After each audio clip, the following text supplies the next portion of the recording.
Good morning. Yes, कोई homework था? कौन कौन से question? Question number 32, question number 34 and 37 आसान क्वेश्चन था, और 39 के दो पार्ट थे, बी और सी। राइट, ये होमवर्क था। चलो चेक कर लें। क्वेश्चन नंबर 32 में भी पॉसिबल कि ये बड़ा आसान क्वेश्चन तो था बट आपको समझ ना आया हो। क्वेश्चन नंबर 32 देखो, ध्यान से पढ़ने की कोशिश करते हैं। Security A offers an expected rate of return of 14% with a standard deviation of 8%। मतलब ER जो है वो कितना है 14%, रिस्क जो है वो कितना है 8%। हम डेटा लिख रहे हैं क्वेश्चन के। Security B offers an expected return, ये सिक्योरिटी ए है। वैसे ही सिक्योरिटी बी के भी आपको एक्सपेक्टेड रिटर्न और रिस्क दिए, ये 11% है और रिस्क जो है वो 6% है। ठीक है। If an investor wishes to construct a portfolio with a 12.8% expected return, मतलब can I say this is return of portfolio 12.8%, right.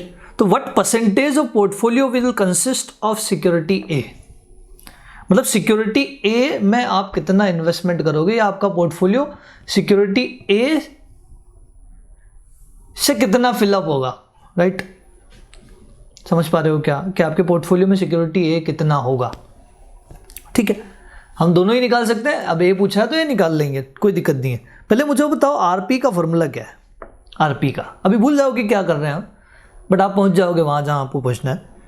RP का फॉर्मूला क्या है इस क्वेश्चन में? R1W1 दो सिक्योरिटी है plus R2W2 divided by W1 plus W2। ठीक है, R1 हमारे पास है 14, RP हमारे पास है 12.8, मल्टीप्लाई W1 नहीं है, R2 हमारे पास है कितना 11, मल्टीप्लाई W2 नहीं है, और डिवाइड में भी W1 और W2 दोनों नहीं है। श्योर? अब कैसे करें? एक ही इक्वेशन में दो चीज़ें मिसिंग है, कैसे करें? एक चीज़ हमने शुरुआत से देखी है। क्या शुरुआत से देखी है? क्या वेट का टोटल हमेशा 1 होता है क्या? If it is in point term, weight का टोटल हमेशा 1 होता है। तो अगर मैं किसी को x मान लूं तो दूसरा 1 माइनस एक्स हो जाएगा क्या? बोले बिल्कुल ठीक है। डिवाइड में तो टोटल 1 ही होना है। एक बार x प्लस होगा, एक बार x माइनस होगा, तो दोनों कैंसिल हो जाएंगे, 1 ही बचेगा अल्टीमेटली, अगर इसको भी लिखें हम। श्योर? तो अब इस पूरी इक्वेशन में देखो एक ही चीज मिसिंग है। बोले ये रिस्क जो इन्होंने दिए क्या काम की थी? 8%, 6%, कोई काम की नहीं, इररिलेवेंट डेटा। समटाइम्स क्वेश्चन ऐसा कर सकता है कि कोई डेटा आपको दे और कोई काम ना है। श्योर? तो और आगे बढ़ते हैं, तो ये हो जाएगा 12.8 is equal to 14x plus 11 minus 11x। 11 दूसरी साइड जाएगा तो ये बन जाएगा 1.8 इज इक्वल टू 3x। तो therefore x is equal to 0.60। मतलब आपके टोटल इन्वेस्टमेंट का 60% इन्वेस्टमेंट सिक्योरिटी ए में करना चाहिए। तो 40% सिक्योरिटी बी में, पूछा नहीं है बी में, तो आंसर आपका ये खत्म हो जाएगा कि we should invest 60% of our fund in security A. नहीं कोई आपत्ति? श्योर? तो ये था क्वेश्चन नंबर 32। बढ़ सकते हैं आगे। एक 34 अच्छा क्वेश्चन था, डेयरी मिल्क क्रैकल क्वेश्चन था। अगर किसी का सही है तो उसको क्रैकल मिलेगी। तो चेक करते हैं, बढ़े आगे। ठीक है, तो अब आते हैं हम क्वेश्चन नंबर 34 पे। देखो, जिसने कर लिया वो कर लिया, जिसने नहीं किया ना, जिससे नहीं बना ना, वो पेन मत उठाना, है ना। वो पूरा ध्यान समझने पे देंगे, उसके बाद में नोट डाउन का टाइम दे दूंगा आपको। 34 में देखो, Mohan has a portfolio of 6 security each with A market value of ₹10,000। 6 security है, 6 की मार्केट वैल्यू 10,000 है।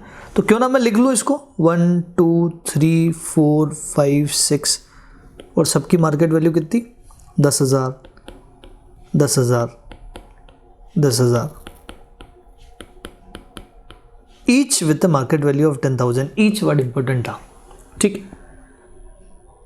The current beta of portfolio is 1.3, मतलब ये मान लो W है, यहां एक बीटा था, राइट, W इंटू बीटा आपने किया होगा, फिर इसके टोटल को W के टोटल से डिवाइड किया होगा, तो एक बीटा आया, और वो बीटा आपको दिया है क्वेश्चन ने, the beta of portfolio is equal to 1.30। देखो ना, जब भी आपको रास्ता ना मिले ना यार, कि आप क्वेश्चन को देख के सीधा डेस्टिनेशन सोचने की कोशिश कर रहे हो कि भैया हमको पता चल जाए कि यार हमारा जो डेस्टिनेशन है वो क्या है, तो वो शायद कभी ना मिले, राइट। आप यहाँ खड़े होके पूरा डेस्टिनेशन एक साथ जज करना चाह रहे हो कि लास्ट में आंसर तक हम माइंड में एक डायरेक्शन बना ले कि आंसर तक हम कैसे पहुँचेंगे, दिक्कतें हो सकती है।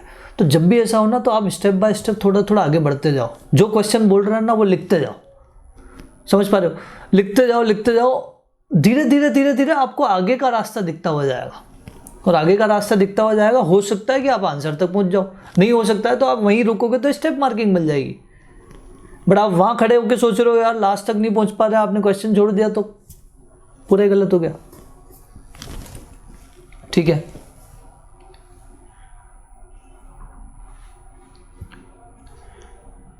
बढ़े आगे, राइट, लिखना तो बिल्कुल नहीं है, समझना है हमें। चलो आगे और क्या लिखा है, हम तो एक एक देखते हुए जा रहे हैं। और रिस्कियस सिक्योरिटी का बीटा 1.8, बताओ मैं रिस्कियस किसको मानूं? बोलो किसी को भी मान लो, क्यों? क्योंकि सबकी वैल्यू सेम है, 1 को मानो, 6 को मानो, 5 को मानो, जिसको मानना है उसको मानो, क्योंकि वैल्यू सेम है। अगर वैल्यू अलग अलग होती तो ये जरूर क्वेश्चन को देना पड़ता है कि कौन सी वाली सिक्योरिटी रिस्कियस्ट है, बट यहां कोई सी भी रिस्कियस माना जा सकता है क्योंकि कहीं कोई फर्क नहीं पड़ रहा। श्योर, तो मैं रिस्कियस सिक्योरिटी मान लेता हूं किसको? सिक्योरिटी 6 को, जिसका बीटा कितना 1.8, ठीक है।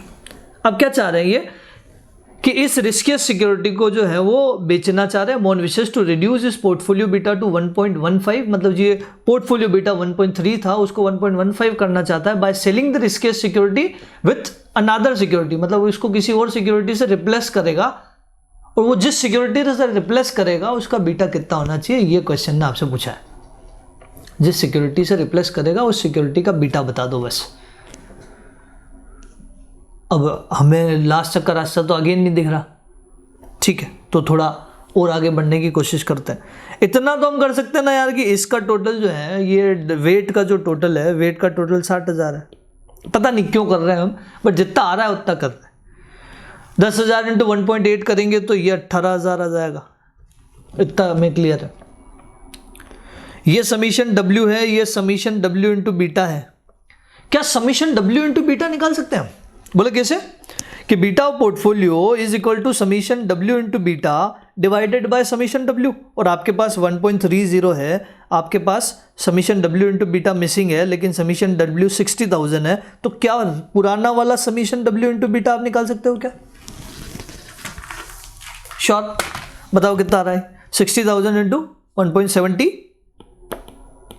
8,000। श्योर, क्यों कर रहे हो भैया? पता नहीं हमें, बस हमें जितना आ रहा है उतना आगे बढ़ते हुए जा रहा है। थोड़ी देर बाद हम कनेक्टिविटी पे आ जाएंगे। यहाँ कोई डाउट है? यहाँ तक कोई डाउट नहीं है। अब ध्यान से सुनना कि हम एक सिक्योरिटी जो है वो कर रहे हैं सेल। कौन सी वाली? बोले ये वाली सिक्योरिटी हम सेल कर रहे हैं, ठीक है। और एक नई सिक्योरिटी आएगी with another beta, we don't know, वही बीटा हमें निकालना है, तो क्यों ना उसका बीटा को x मान ले। उसकी वैल्यू तो 10 ही है, क्योंकि 10 बिकेगा 10 की आ जाएगी। श्योर, तो इसको मैं 10,000x बोल सकता हूं क्या? तो मेरे इस समीशन W में तो कोई चेंज नहीं होगा, क्योंकि 10,000 गया और 10,000 आ गया। ध्यान से सुनना कि रिवाइज्ड समीशन W अगर बात करें तो वो तो 60,000 ही होगा, किसी को कोई डाउट यहां पे नहीं। लेकिन revised summation W into beta जब करने जाएंगे तो इस यहां पे कितना था? 78,000, ये हम निकाल चुके हैं 78। श्योर है क्या? मैं किसी और कलर के पेन से लिख लेता हूँ। ये 78,000 था जिसको हम निकाल चुके हैं पहले। इस 78,000 में एक सिक्योरिटी जुड़ी हुई थी, कौन सी वाली? वो 18,000 वाली, राइट? वो तो अब है ही नहीं, तो 78,000 में वो वाली सिक्योरिटी माइनस हो जाएगी। मतलब 78,000 में से 18,000 अब नहीं है, क्योंकि अब हमने इसको बेच दिया। तो 18,000 जो जुड़े हुए थे उसको लेस कर दो, क्योंकि हमें revise W summation W into beta चाहिए। और एक नया जुड़ गया, क्या? 10,000 एक्स। श्योर। तो revise summation W into beta कितना होगा? 78,000 माइनस 18,000, ये गया और ये आ गया 10,000 एक्स। और रिवाइज्ड बीटा ऑफ पोर्टफोलियो, बोले ये तो क्वेश्चन में गिवन है 1.15। तो क्या इक्वेशन बन गई क्या? एक 1.15 is equal to, sorry,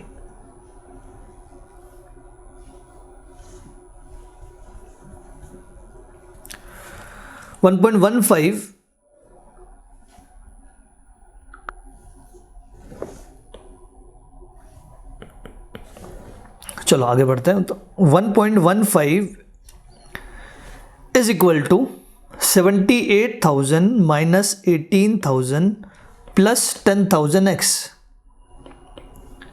divided by revise summation W, ये तो उतना ही है 60,000। इसको सॉल्व करो और एक्स की वैल्यू निकालो। मुझे सीधा एक्स की वैल्यू चाहिए, बताओ।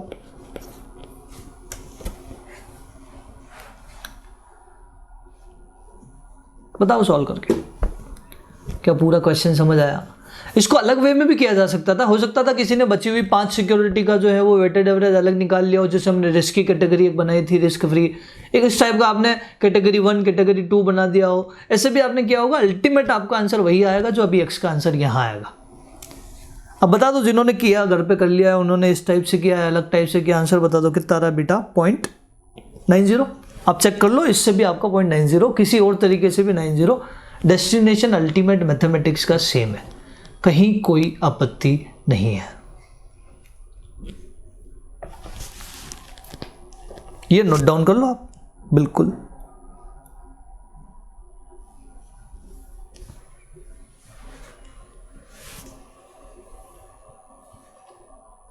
उस टेबल में वो रेड में जो लिखा है मैंने, वो एक्सपेरिमेंट मत करना, है ना। रेड वाला आप तो सीधा रिवाइज समीशन डब्ल्यू, तो वहाँ आप लेस और रेड दिखा देना एग्जाम के प्रेजेंटेशन के हिसाब से। समझने के लिए तो आप भी वहाँ रेड में लिख सकते हो, कॉपी में लिख सकते हो, एग्जाम में मत लिखना बस।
लिखा।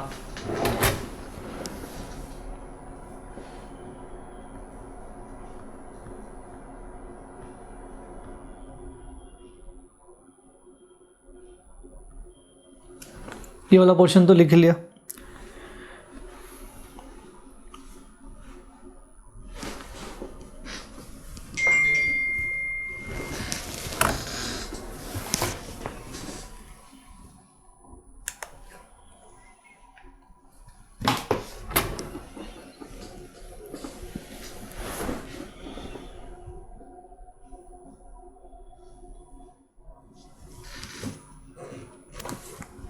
ये हमने रिवाइज वाला रेड में जो लिखा है, हमने रिवाइज वाली सिचुएशन लिखी है।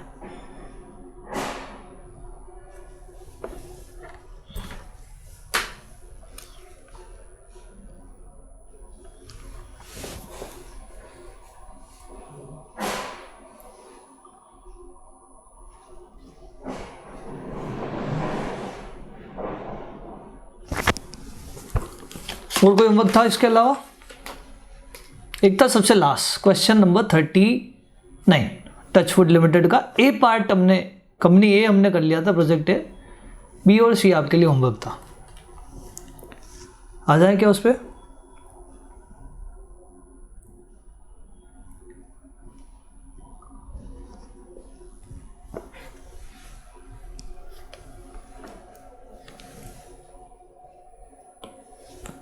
आ जाए, चलो क्वेश्चन नंबर 39।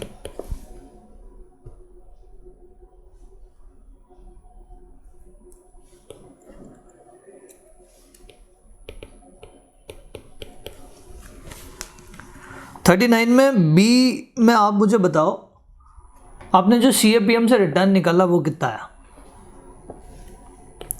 10.73। फिर इसका जवाब क्या लिखोगे आप कि 10.73 तो एक्सपेक्टेड रिटर्न से ज़्यादा है। ज़्यादा है मतलब ओवर वैल्यूड है। ओवर वैल्यूड है तो बाय की सलाह तो नहीं देंगे ना, तो इसको तो रिजेक्ट करेंगे हम। प्रोजेक्ट ए हमारा बाय का था, हमने कल देखा था वो। प्रोजेक्ट बी को बाय की सलाह नहीं देंगे।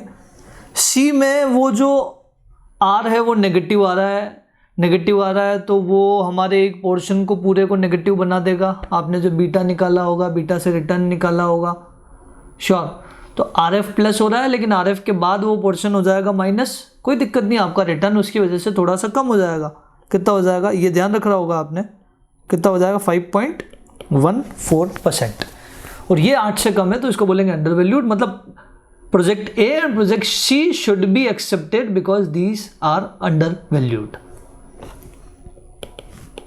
आ रहा है रिटर्न वैसा का वैसा था, एज इट इज। बीटा निकालना था, फिर RF plus RF minus RF into beta करना था।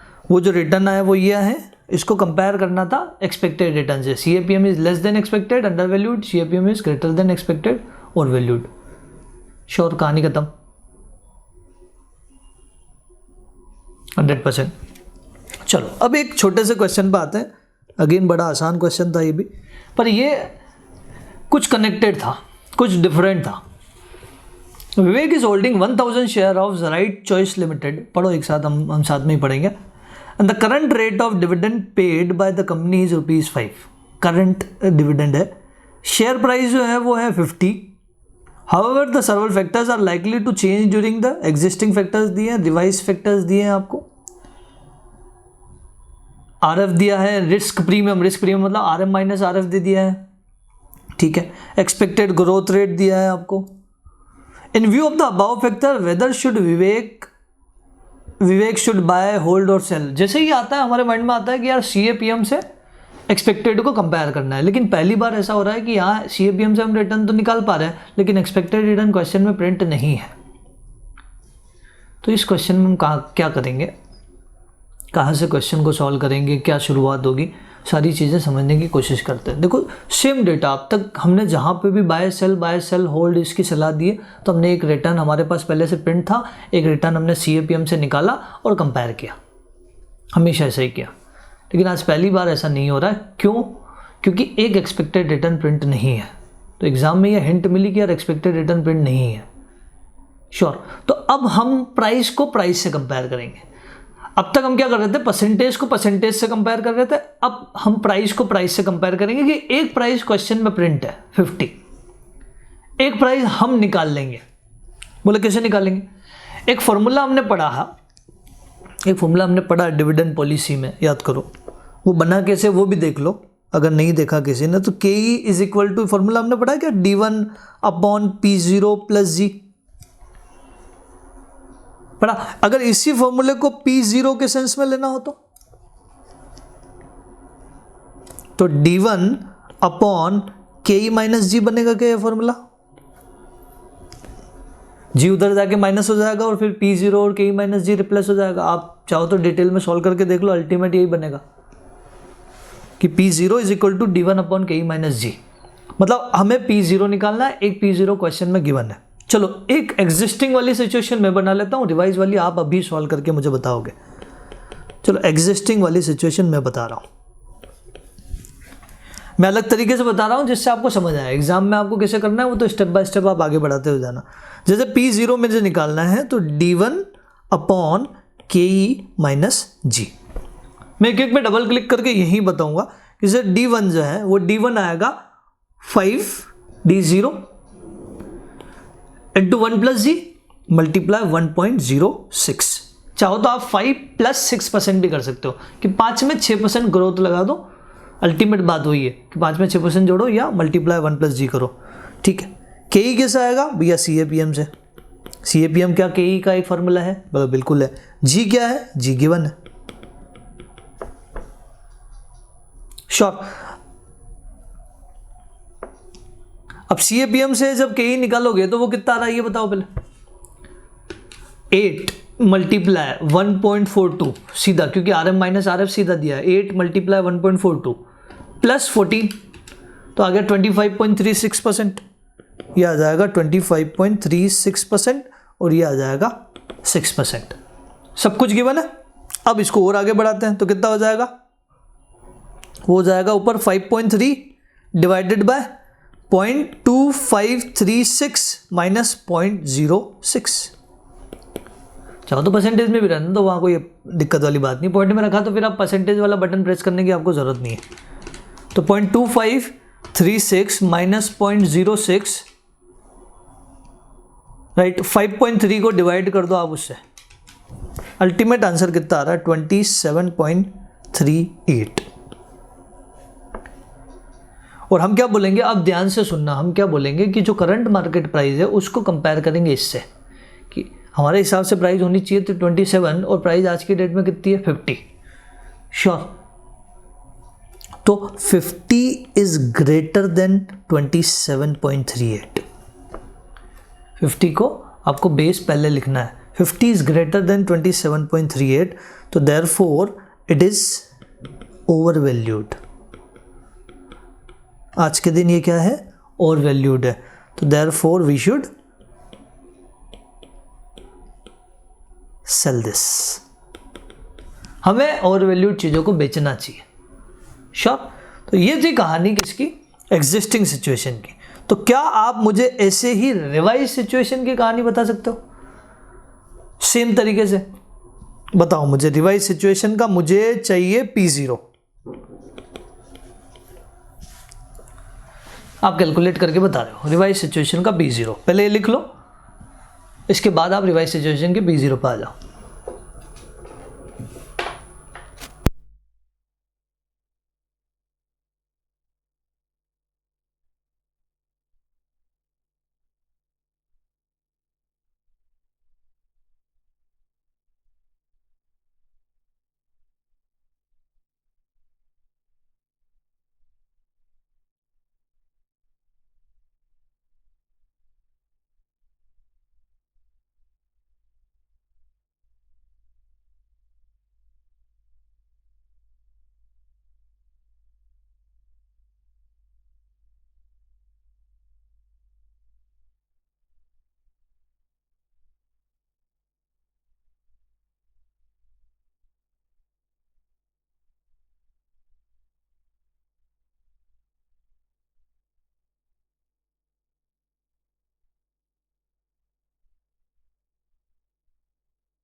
यस, रिवाइज वाला आंसर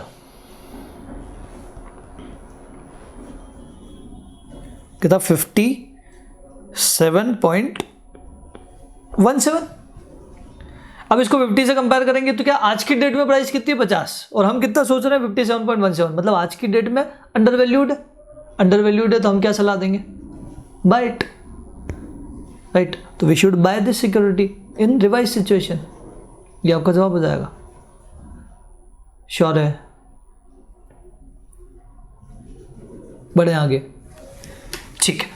तो ये था क्वेश्चन नंबर 38।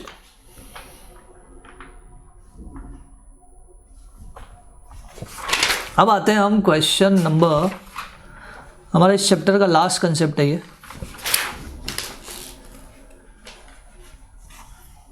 क्वेश्चन नंबर 27 की तरफ।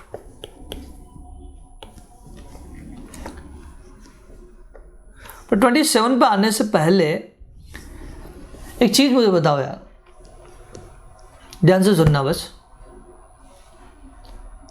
कि आपके पास मान लो एक कोई भी एसेट है,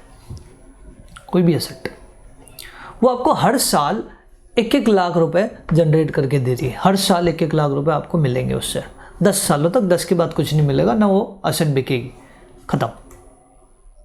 तो आप मुझे बताओ ध्यान से सोच समझ के कि उस एसेट को आज अगर कोई खरीदार आ जाता है तो कितने में बेचना चाहिए।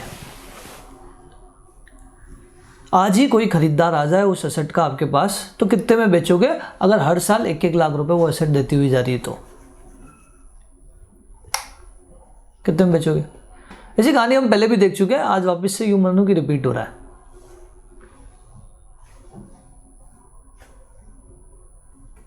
$10 लाख कौन खरीदेगा 10 लाख? आप सोचो कि 10 लाख सामने वाला देगा तो उसको भी 1-1 लाख ही मिलना है, वो एसेट सबको सेम रेवेन्यू देनी है, ये समझो। तो उसको आपने 10 लाख में बेचा, अब वो 10 लाख आज पे करके 1-1 लाख रुपए हर साल रिसीव करेगा 10 सालों तक, तो ऐसा काम क्यों करेगा वो कि 10 लाख रुपए देके और फिर टुकड़ों टुकड़ों में 10 लाख ही रिसीव करेगा? तो ऐसा तो कोई खरीदार मिलेगा नहीं आपको। आपको कितने में बेचना चाहिए? आपको कुछ कम में बेचना चाहिए। कितने कम में? ये आपकी जो भी उम्मीद है, जो भी परसेंटेज आप मानते हो कि यार मेरे पैसे की वैल्यू इतनी है, उतने परसेंट से क्या कर लो, वो 1-1 लाख की 10 सालों की प्रेजेंट वैल्यू निकाल लो, और उस प्रेजेंट वैल्यू का टोटल ही आपकी करंट मार्केट प्राइस होगी। समझ पा रहे हो? ताकि आपको भी नुकसान ना हो, आपको थोड़ा जल्दी पैसा मिल जाएगा, तो जो नुकसान आपको 10 लाख से कम पैसे में मिल रहा है उसको आप जल्दी भी तो रिसीव कर रहे हो, तो उसको वापस डिपॉजिट कर दो तो उतने मिल जाएंगे।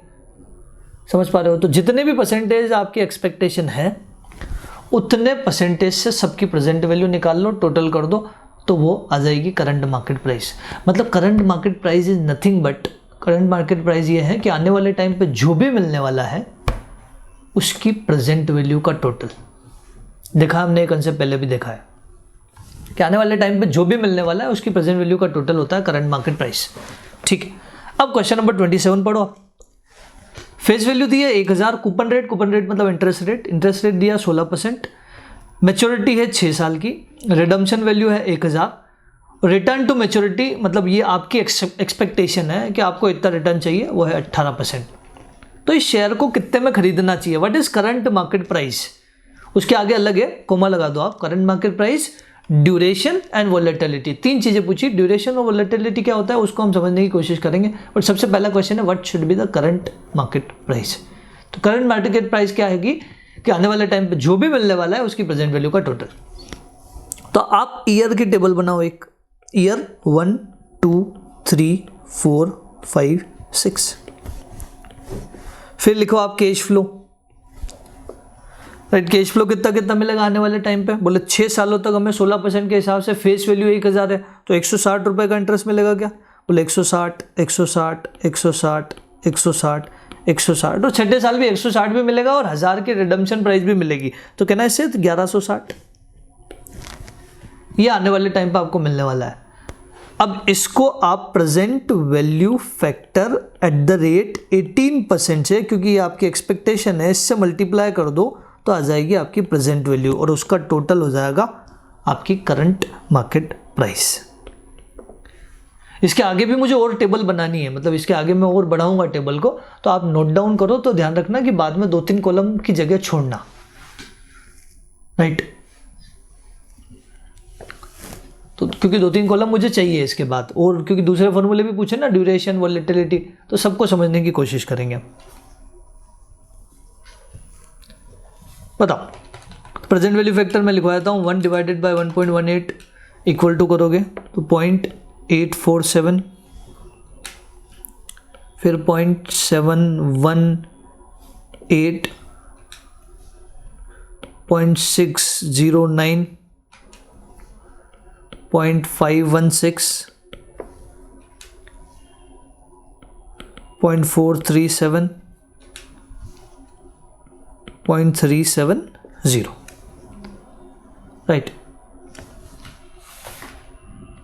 ऐसे ही मुझे प्रेजेंट वैल्यू बता दो और उसका टोटल भी बता दो, क्योंकि मुझे प्रेजेंट वैल्यू आगे वाले पार्ट में काम आएगी, तो मैं मुझे एक एक चीज़ बता दो आप कि प्रेजेंट वैल्यू कितनी आ रही है।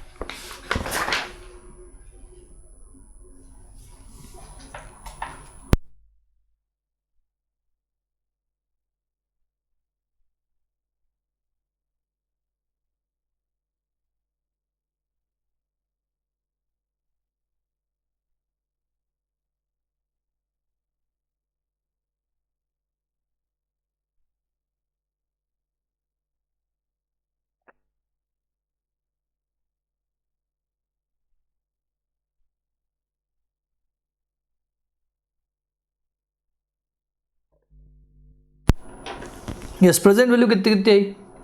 फर्स्ट की प्रेजेंट वैल्यू 135.52, ठीक है, फिर 114.88, ठीक है, फिर 97.44, ठीक है, 82.56, 69.92 और 429.2।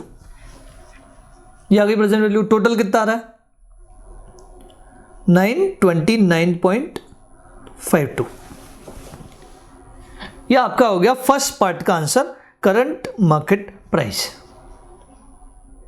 श्योर। अब सेकेंड पार्ट का आंसर है ड्यूरेशन। ड्यूरेशन का एक फॉर्मूला होता है, पहले मैं वो लिखवाता हूं, उसका मीन समझाता हूं और फिर हम कैलकुलेट करते हैं। कि ड्यूरेशन का फॉर्मूला होता है समीशन W इंटू टी।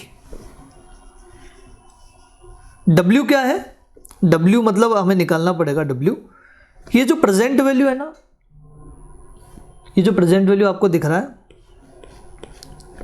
बस आपको कुछ नहीं करना है कि ये प्रेजेंट वैल्यू टोटल का कितना परसेंट है। जैसे 135.52 टोटल कितना है? 929, तो 135.52 divided by 929.52, 114.88 divided by 929.52, 97.44 divided by 929.52। ऐसे आपको डिवाइड करते हुए जाना है। बस मल्टीप्लाई 100 करोगे तो परसेंटेज में आएगा, आपको मल्टीप्लाई 100 नहीं करना, पॉइंट का पॉइंट में ही रखना है। टाइप करो आप 135.52 डिवाइडेड बाय 929.52, तो ये कितना आया? 0.1458। वैसे ही 114.88 डिवाइडेड बाय 929.52, मतलब कुल मिला के हमें टोटल में चाहिए 1। वेट का टोटल हमने मान लिया कि ये 929.2 1 के बराबर है, तो बाकी सब कितने के बराबर है? श्योर। तो कितना हो जाएगा? 0.1236, फिर 0.1048, ठीक है, फिर 0.0888, 0.0752, 0.4617, ये आ रहा है। फिर टी क्या है? तो W हमने इसको नाम दिया टी है, टी मतलब टाइम, तो W इंटू टी कर दोगे आप। W इंटू टी के टोटल को हम बोलेंगे ड्यूरेशन। अभी भी हमने मीन नहीं समझा कि ये ड्यूरेशन है क्या चीज़, समझ लो एक बार, बस एक बार ये बता दो, मैं उसके बाद मीन बता रहा हूँ आपको। ये कितना आ रहा है? 4.21। चेक कर लो आप। टी मतलब 1 2 3, तो 1 इंटू 0.1458, 2 इंटू 0.1236, 3 इंटू 0.1048, ऐसे करते हुए जाओ, मुझे टोटल सीधा बता दो।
आगे ड्यूरेशन का मीन क्या है वो समझने की कोशिश करते हैं। ड्यूरेशन मतलब आपको इन टोटल कितने रुपए मिल रहे हैं, आप पहले ये बताओ मुझे।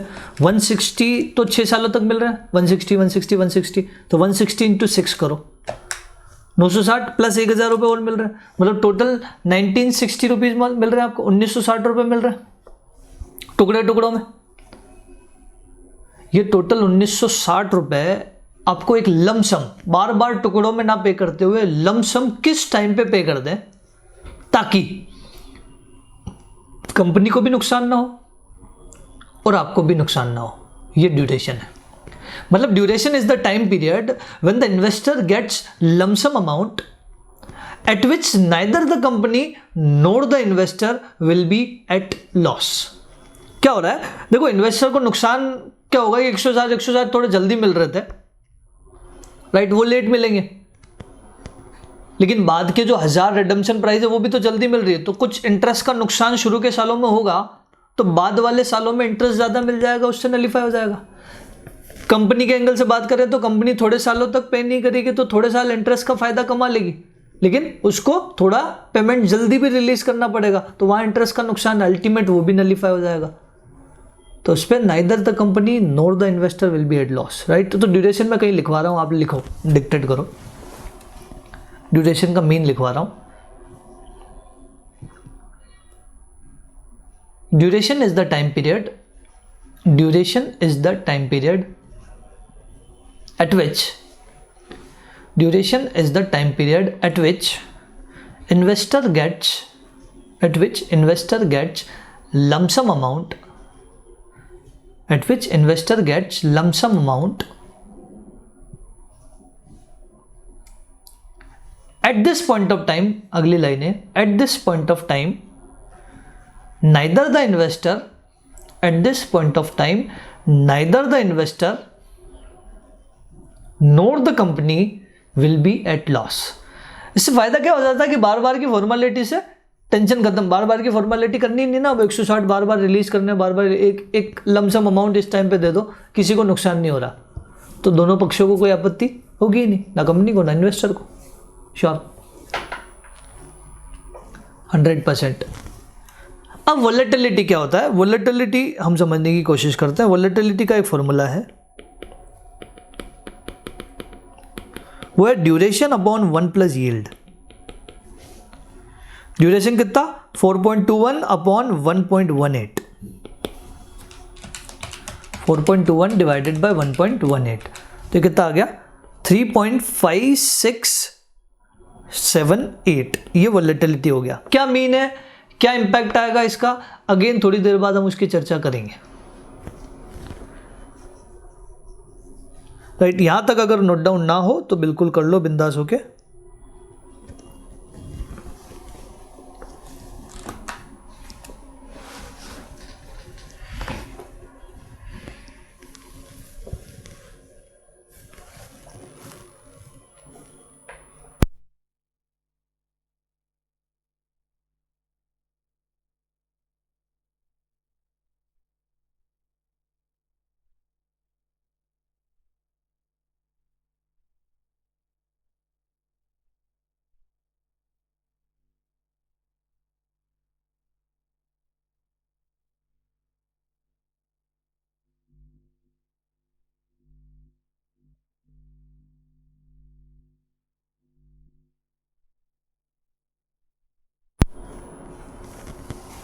हो गया नोट डाउन, कर ही लिया था आपने उस टाइम जब डब्ल्यू और निकाला, उस टाइम सारी चीज़ें लिखी होगी,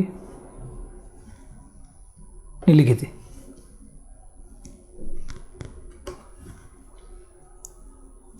लिख लो फिर, स्पीडली लिख लो।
हो गया। आए अगले पे।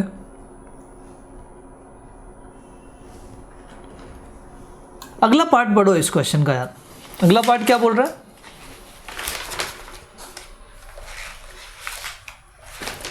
एक और पार्ट है अभी कि calculate the market price if increase in required yield is 80 basis points. कि 80 बेसिस पॉइंट से अगर आपका रिक्वायर्ड रेट ऑफ रिटर्न बढ़ जाता है तो मार्केट प्राइस क्या होगी।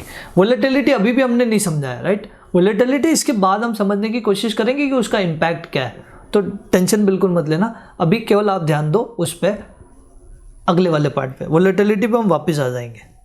इसका सेकेंड पार्ट कि 80 बेसिस पॉइंट मतलब एक बेसिस पॉइंट में होता है कितना, एक बेसिस पॉइंट नहीं, 1% is equal to 100 basis point.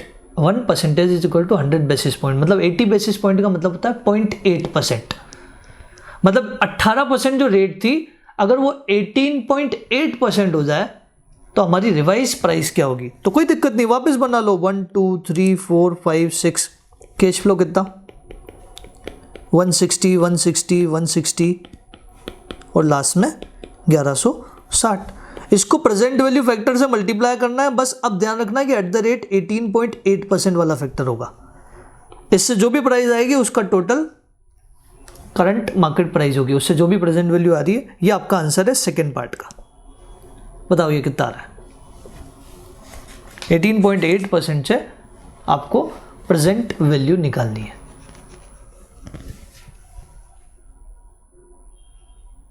कितना आ रहा है?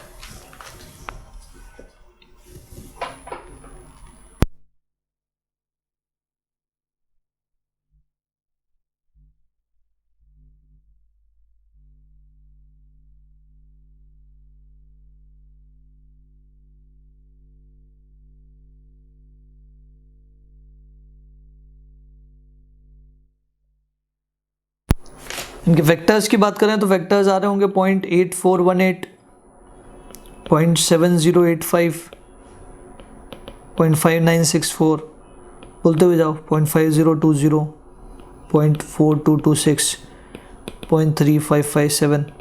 इसे मल्टीप्लाई करोगे और टोटल निकालोगे तो कितना आ रहा है? It is coming 904 point something कुछ आ रहा है। हमने राउंडेड ऑफ 904 लिख दिया। आ रहा है सभी का ये आंसर। अब इस आंसर को हम वोलेटिलिटी का यूज करते हुए भी निकाल सकते थे। बस मुझे इतना समझाना है कि वोलेटिलिटी का मीन क्या है। नाम से कुछ क्लियर हो रहा है क्या? वोलेटिलिटी मतलब फ्लक्चुएशन।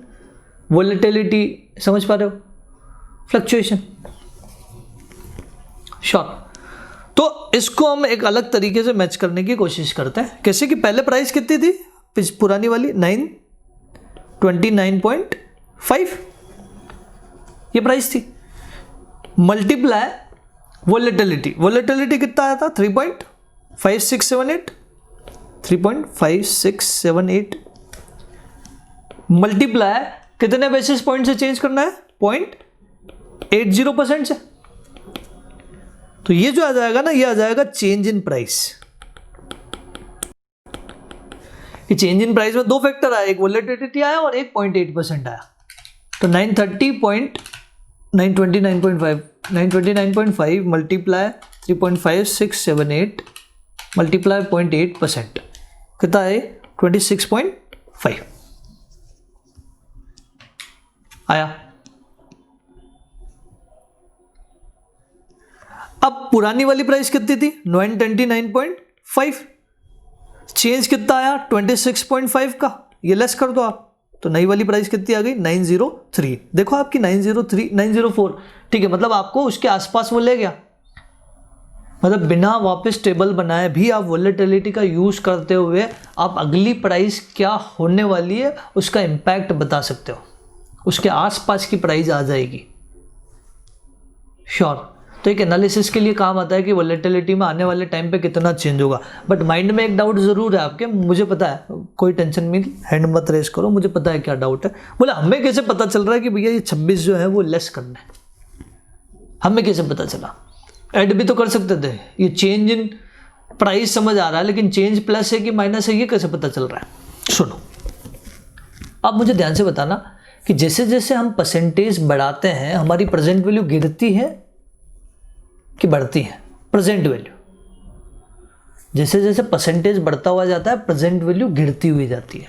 तो यहाँ 0.8 बेसिस पॉइंट से हमारी रिक्वायर्ड रेट ऑफ रिटर्न बढ़ा था, मतलब ये श्योर है कि प्रेजेंट वैल्यू कम होगी, और कम के लिए तो लेस ही करना पड़ेगा ना। अगर ये 0.8 बेसिस पॉइंट गिरता, ये लिखा होता है कि डिक्रीज इन रेट होती, तो हम इस 26.5 को प्लस कर देते। श्योर, लॉजिक बिल्कुल क्लियर है। तो ये था वोलेटिलिटी का इम्पैक्ट, और इससे आप प्राइस निकाल सकते थे। एग्जाम में चॉइस है, आप वोलेटिलिटी का यूज करते हुए निकालो या ये रिवाइज टेबल वापस बना लो, it is one of the same thing. Answer पे कोई इम्पैक्ट आ नहीं रहा, बट वोलेटिलिटी का मेन समझना ज़रूरी था। श्योर। तो पोर्टफोलियो मैनेजमेंट हमारा जो चैप्टर है, वो कुछ क्वेश्चंस जो बचे हैं वो डेरिवेटिव से लिंक है, एक दो जगह बचे हैं, राइट, जहाँ निफ्टी की बात बोलिए, कहीं कोई दिक्कत नहीं। डेरिवेटिव चैप्टर जैसे ही आएगा वो सारे क्वेश्चंस क्लियर हो चुके होंगे। बाकी सब कुछ सारे कंसेप्ट हम कर चुके हैं। एक 7 दिन के अंदर अंदर एक रिवीजन इस चैप्टर का जरूर कर लेना। हमने शुरुआत में भी बोला था, आज वापस बोल रहा हूँ, क्योंकि रिवीजन करने पे क्या होगा, कब कौन सा फॉर्मूला क्या है वो अभी आपके माइंड में है। तो 7 दिन में एक रिवीजन हो गया तो रिटेन हो जाएगा 100%। श्योर। और कोई भी डाउट है तो बिल्कुल बिंदास होकर पूछना जरूर। एक क्वेश्चन और है जिसमें आप स्टेप्स लिख दो, मैं स्टेप्स लिखवा रहा हूं। Question number 33। जनरली क्या होता है कि इसको पढ़ने से क्वेश्चन समझ ही नहीं आता, वो लोग क्या पूछना चाह रहा है, क्या करना है। बड़ा आसान सा क्वेश्चन है, आपको 2 सिचुएशन दी है, एग्जिस्टिंग और प्रपोज्ड, दोनों के लिए प्रोबेबिलिटी सेम है, प्रोबेबिलिटी दोनों के लिए कॉमन है। तो आपको क्या करना है, एग्जिस्टिंग और प्रपोज्ड में चूज करना है कि कौन सा बेहतर है, कौन सा क्या है। तो आपको कुछ नहीं करना है, एक्स बार निकालना है, इसका भी इसका भी। आपको फॉर्मूला पता होना चाहिए, एक्स बार का फॉर्मूला है summation P X when probability is given. याद आ रहा है क्या? X bar is equal to summation P X वाला फॉर्मूला लगा लोगे, एग्जिस्टिंग में भी प्रपोज में भी। फिर स्टैंडर्ड डेविएशन कैलकुलेट करना है, इसका फॉर्मूला होगा summation P X square minus X bar का होल स्क्वायर, यहाँ पे भी यहाँ पे भी। फिर आपको सीवी फैक्टर निकालना है, सीवी मतलब स्टैंडर्ड डेविएशन अपॉन एक्स बार, रिस्क अपॉन रिटर्न, यहाँ पे भी यहाँ पे भी। जिसका सीवी कम है उसको सेलेक्ट कर लेना है, जिसका सीवी कम है उसको सेलेक्ट कर लेना है। श्योर। ऐसा एक क्वेश्चन कैपिटल बजटिंग में भी हमने पार्ट 2 में छोड़ा है और बोला है कि जब पोर्टफोलियो मैनेजमेंट आएगा तो समझ आ जाएगा। ये सेम स्टेप आप वहां पे भी जाके लिख सकते हो। कैपिटल बजटिंग के पार्ट 2 में एक टेबल दी हुई है, वो ध्यान रखना कि वो टेबल में लाखों में अमाउंट है, तो बेहतर है 5-5 जीरो सब में उड़ा देना, इन लैक्स कर लेना, और लास्ट में जो आंसर आया उसमें मल्टीप्लाई वापस 5 जीरो से मल्टीप्लाई कर देना। वरना क्या होगा, कैलकुलेटर पे वैल्यू नहीं आएगी। जब स्क्वायर करोगे तो जैसे 20 लाख है, 20 लाख का स्क्वायर करोगे तो कैलकुलेटर पे नहीं आएगा, तो दिक्कत हो सकती है। समझ पा रहे हो? तो 20 लाख को 20 ही मानो ना, तो ऊपर लिख दो रुपीज इन लैक्स और 20, तो 20 का स्क्वायर तो कर ही सकते हैं। लास्ट में जो आंसर आएगा उसको हम लिख देंगे लैक्स, राइट? श्योर। तो ये थी हमारी पूरी की पूरी जर्नी पोर्टफोलियो मैनेजमेंट की। इस चैप्टर में बस एक ही डाउट होगा कि कब कौन सा फॉर्मूला अप्लाई करना है। एक बार कोई आके बता दे कि ये वाला फॉर्मूला अप्लाई करना है तो फॉर्मूले शायद आप सबको याद होंगे, तो ये जजमेंट बड़ा इंपॉर्टेंट होगा कि फॉर्मूला कौन सा लग रहा है। इसके लिए 7 दिन में एक रिवीजन ज़रूरी है। श्योर। ठीक है, फिर तो आज के इस टॉपिक को हम यहीं फिनिश कर रहे हैं। अगर कोई भी डाउट है तो बिल्कुल बिंदास होकर क्लास के बाद आप उनसे पूछ सकते हो, राइट? Thank you.